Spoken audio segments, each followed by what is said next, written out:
Show this morning. The topic this morning is a United States colored trooper, and he was with the 13th Regiment, and he now has a story to tell in reference to his involvement with the regiment and how he became involved with the regiment and some of his activities as part of this regiment during this second segment. And of course, Mr. Radcliffe, let's now talk about Bill Radcliffe as a member of the United States Colored Troopers 13th Regiment. Well, sir, my story is not unlike the other 4 million African Americans that were in slavery. Very similar. As a young boy, I grew up on a plantation in Middle Tennessee. I never knew the whip or the lash. I was just a youngster, but I saw punishment meted out for the slightest thing. What stands out in my mind, I remember seeing a woman who lived in our slave quarters, the upper slave quarters. She was learning to read by using the Bible. And they found out, and she was tied to a tree and whipped severely. And that always stayed in my mind, that to learn how to read and to be punished like that for it, there must be more treasure to it, or they wouldn't do this. So I made up my mind I was going to learn to read. And ironically, it was the master's son that helped me. I started with the Bible, and he brought me newspapers. Of course, I had to wait till dark and go in the woods, in the grove, with a small lantern and sit quietly and not make a sound. But I learned my letters and I learned how to read. As I got a little older, some of my kinfolk tried to escape. Some were caught, some weren't. Some were shot, killed, hung, some weren't.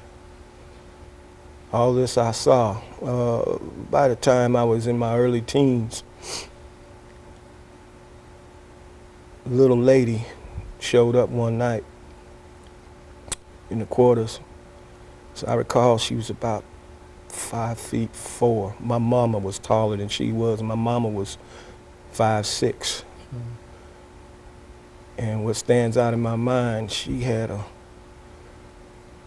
pistol that was as tall as she was. And she said, "Come on, we going." And she took my aunts, uncles. My grandparents were too old to go. They were too infirmed. My parents, cousins, it was probably 20 of us. We kept quiet and we kept moving. And I come to find out that was the Underground Railroad. We made our way through Tennessee, moving north all the time. And on this Underground Railroad, there was good black folks and good white folks that hid us, fed us, kept our courage up.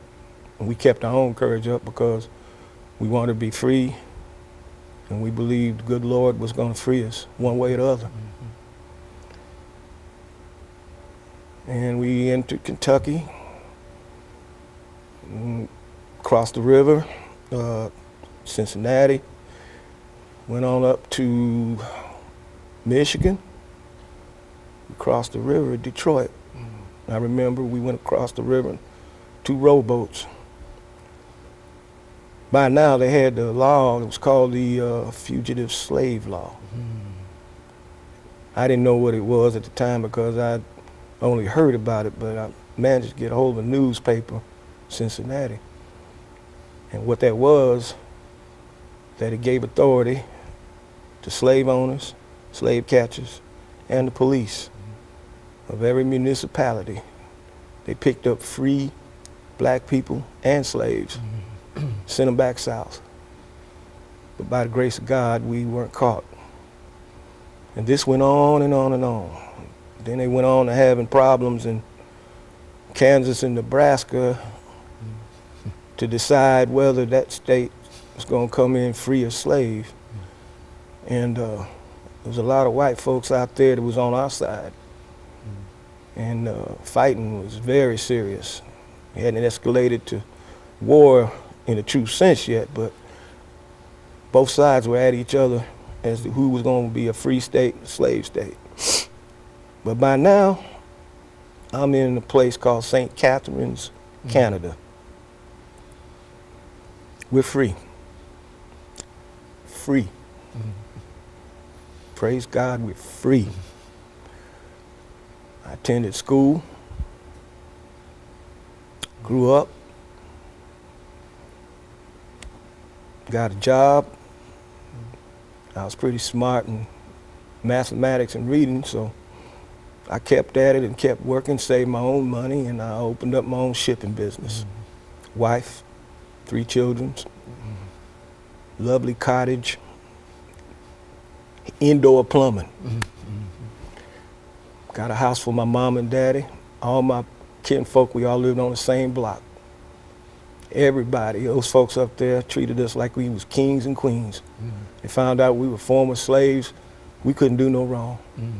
They went out of their way to make us home. Well, my business is prospering. Got a little money put back. Got money saved up for my children's education. Mr. Lincoln gets in office. Now, there was talk before he got in office that if he did, there was going to be conflict.